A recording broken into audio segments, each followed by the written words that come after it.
Hürmetli vatandaş. Bugün sizler bilen birlikte muhakeme kılaylı. Yukarıda sözlügelik şiirlerimizden hemisi New York vakit gezdi. Uygurlar doğrusudur, Şincan'daki ceza lagerleri doğrusudur, şundakla.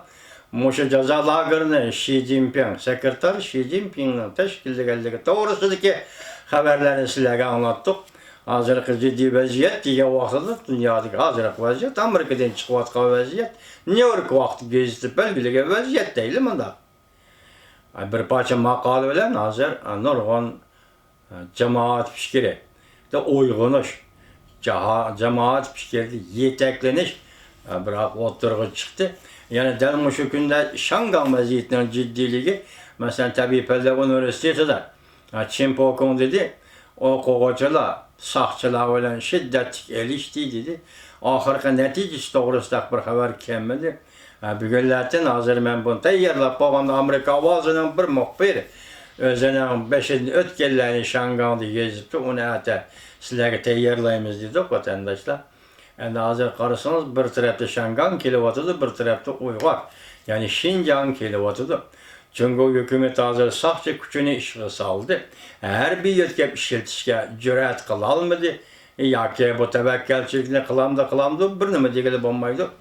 Lakin bir yerde vatandaşlara sözleydiğim bir sözümüz, bugün paketlenme ve ziyaret oytadigan bir sözümüz şu ki, tünün ki muhakeme timimizle biz bir severlike yol koyuptuk yani.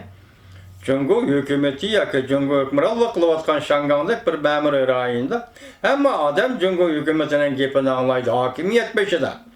Hakimiyeti beşi Turgallarının hemmisi Cungo'nun gepini anlaydı. Yani şuna besim asırda şıkılıdı degen meydanını çıkış kılıp tünün ki bir haberge biz hata tahlili yürgüzüp da. Mesela ne dese? Hazır Şangan'da alemşimil özgürlük boğandak. Yaki vaziyeti besiz karakterlik özgürlük boğandak bir iş yüzbedi. Mesela ne deydi? Niqablanish cheklash qonuni asosiy qonunga xilaf. Ciddi vaziyet qonuni asosiy qonunga xilaf. Dedi Şangan Oliy Sud Mahkemesi degan. Biz shuningdan kelib buni Jungo degizayotgan o'xshaydi. Çünkü Oliy Sud Mahkemesi Xalq Vakillar Qurultayining qonun chiqarish guruhining munosabati quyuq. Bular bir-biriga shundoq yo'l qo'ydi. Chunki qonunni Xalq Vakillar Qurultayi sharhlaydi. Shuni Şangan buyatgan o'rinda turildi deb mundaq o'ylabdi. Amaliyotda Şangan'da sud adliya bu mustaqil organ ekanda, ma'muriyat boshqa, bu boshqa gap ekan. Bugün hazır karşı toğunu niqablanışını cheklash qonuni asosiy qonunga xilaf, shundaqla ciddi vaziyet qonuni asosiy qonun xilaf degani bu Jungo'nun Xalq Vakillar Qurultayi yoki Jungo'da kim qaysi bir siyosiy arbab yoki qonunshunoslar degan emas ekan vatandosh.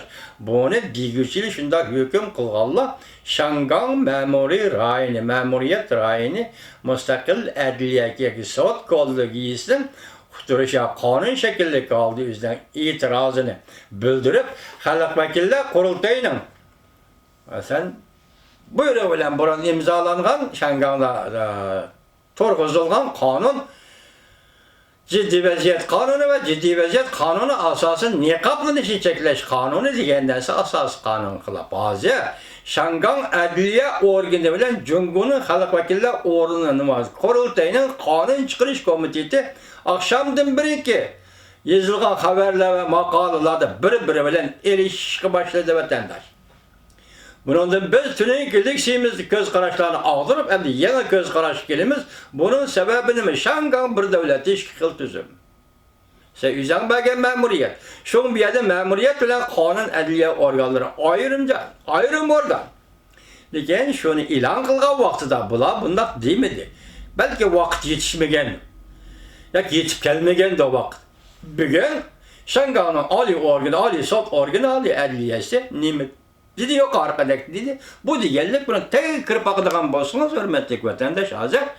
Xalq Vakillar Qurultayining qarorını Şangan Ali Sud, Ali adliye rad qildi degan. Bunda rad qilishning ma'nosini buldu. Bunda rad qilishning ma'nosi bir davlatda ikki xil tuzum bo'lsin, mayli Jungoning xalq vakillari qurultayi bo'lsin, mayli kompartiya tuzilmagan qonun bo'lsin, mayli shu qonun asosida kompartiya bo'lsin, sizlar atgasin. Şangang'a rəhbərlik qıladigan, Şangangda put tərəf duradigan huquqlar yoxdur. Hətta Şangang doğrusundakı qanunlarni şərhləydigan huquqlar yox. Bu yaman açıq yola kirgan gap bo'ldi hamda bu. Umumiylik bu ishga nədən çıxdı? Linjin YÖ rəhbərlik qılayotgan ma'muriyat, Şangang ma'muriyatidan mustaqil turadigan Şangang adliyasidan çıxdı. Hozir oxirigacha yetgandik. Belki ahırgacha yetkendik. Demek hazır bu Şangang ma'muriyatiga munosabatlik bo'lsin, ayrim huquq, ayrim organ deganda qonun adliya organi hozir kompartiyaning, ya'ni kompartiya xalq vakillari qurultayining qonun chiqarish huquqini rad qilyapti. Qonun shar'iylash huquqini rad qilyapti. Yani shundaqda oxiri kelib, Jungo kompartiyasining Şangangga hukmronlik qilishi rad qilyapti. Biz ham to'xtalamiz vatandoshlar.